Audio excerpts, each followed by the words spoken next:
In this lesson, we're going to be talking about filtering, searching, and pagination. I've inserted some more records so that we can work on pagination and filtering. Feel free to add yours to your table. And let's take a look now at the way we can paginate, the way we can filter and search data inside the controller. If we take a look at the GlueRequestTransfer, you can see that we have a method for getting the pagination, and then we can pass that pagination to the Antelope Z module so that we can paginate. We can also get the filter, get filters. We can also pass get sortings, and you can see that we have all these possibilities.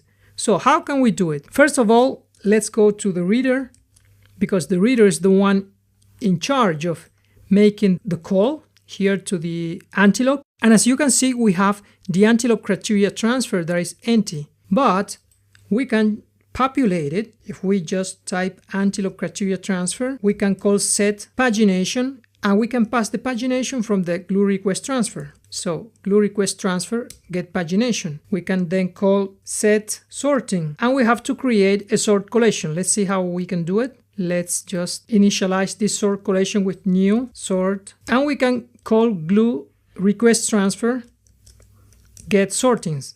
We can also pass the conditions for filtering the data. Set conditions, set Antelope conditions, and here we can then what conditions we want to add by passing a new Antelope condition transfer. So let's just set it as a placeholder, and then we're going to decide what condition we want to add to the filtering.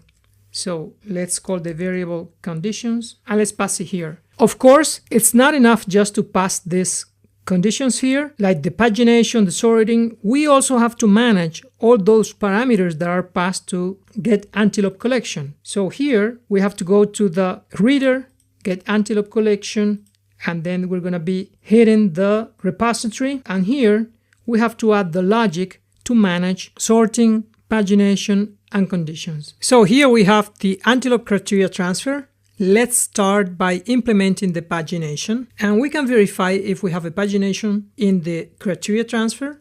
We can just verify if AntelopeCriteriaTransfer get pagination. Then we can add the pagination to the create Antelope query before we execute the find method. So all of the logic that we're gonna execute has to be on the query, okay? So before we execute the find method. We also need to isolate this Antelope collection transfer, as we have to also add the pagination and all of the other parameters to the Antelope collection transfer. So let's create this object here. And if we have the pagination, just as a reminder, remember that this collection transfer, Antelope collection transfer, we have the Antelope, but we also have to return the pagination, so we have to set the pagination, and that's why we have to have the Antelope collection transfer here, because we have to set different values here. For example, let's open here, and you're going to see that we have set pagination and we have the pagination transfer. So in the pagination transfer, we have all of these properties. We have page, we have max per page, and these parameters are passed through the request. But we have to set these values here, number of results. So how many records the query returned. Then we have to set the previous page, next page, etc. All of these values have to be set. Of course, limit and offset are passed as parameters, but the rest of the values like MB results have to be set by us in the code. We can also extract this pagination in a variable. Let's call it pagination transfer, because we're going to use it for some other things. The first thing that we can verify is if we're having the offset and the limit. So offset would be from what record we want to begin reading the records, and then the limit would be the number of records that we want to return. We can verify if pagination transfer get offset greater than 0 and pagination transfer get limit also is greater than 0. Then we're gonna apply to the pagination transfer the number of results. So we're gonna set, and here is the pagination. So pagination transfer, set number of results. And here we can just call Antelope's entity get count. And here is not a getter, it's a count directly, so that we have the number of records returned by the query. Of course, before doing this, we have to add also the filtering, but we're going to see it later on. So it means that now our pagination transfer not only has the parameters that were passed, but it's going to also have the number of records so that we can return in our response the number of records that were found. We have to set also the offset and limit to the query. So in this case, we have to call Antelope entities set offset, and then we pass pagination get offset, and we do the same with the limit. Another condition that is different from this one is when we pass the page. Okay, if we just pass the page, for example, page 2, and max per page, for example, 7, then we have to set the pagination to the Antelope entity. We can just add here an else if pagination transfer get page, and here we have to set different than null because it could be 0 the pagination. We can verify later on. Limit of course have to be more than 0. Here also we're gonna use different than null, and pagination transfer get max per page. So if we have those two values, then we have to set a paginator. So how can we set the paginator? We just call Antelope entities paginate, and you can take a look here at the method that we have to pass what page we want to paginate and the records per page. So we're going to pass here the get page and then the max per page. This method paginate, if you take a look, it returns a Propel model pager. And this model pager has a lot of information that we can use to populate this pagination transfer. So we can capture that pager in this variable pager, and then we can use that pager to populate more data inside our pagination transfer. So we can call pagination transfer, and then we can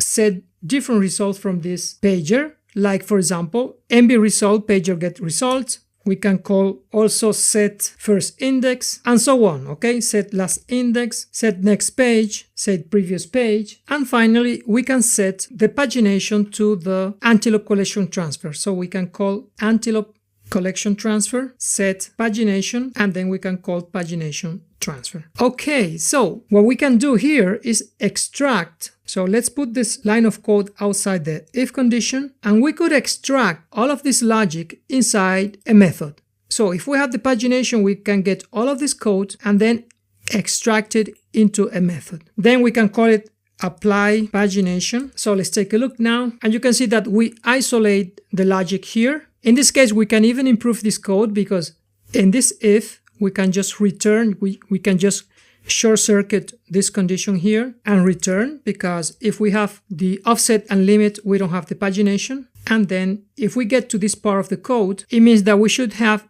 both page and get max per page, but we always verify that we have those parameters. All right, we wrote a lot of code.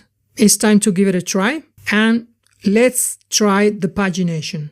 Let's add another request here in our antelopes.http, and now we can pass here the parameters to filter the pagination or whatever other parameters we want to pass. So let's pass the page, and by convention with the JSON API we pass page, and then what parameter we want to pass in the page array.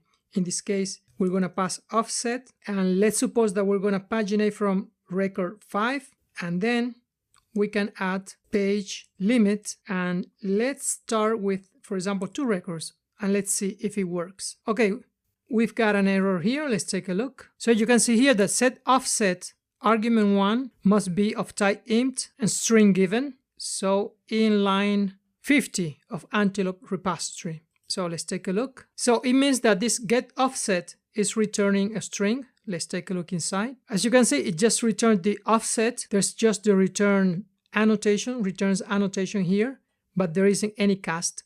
So we can just cast this one to integer by just adding the plus sign here. Let's do the same things here, and let's give it a try again. And you can see that we have here the data. We have ID 16, and then we have ID 19, and only 2 records were returned. So pagination is working. Okay, we got inside this code.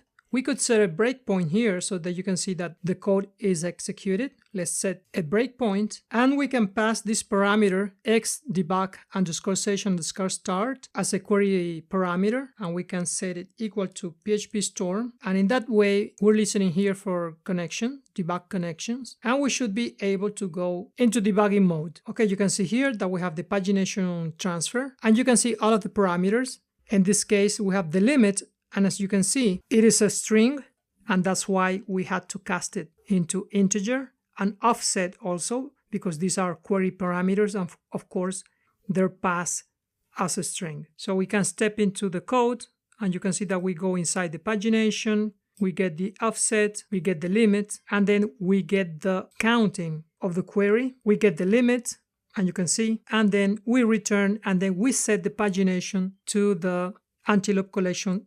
And if we take a look inside the pagination, you can see here that we have the NB results 41, we have the limit, and we have the offset. No, non ho sentito.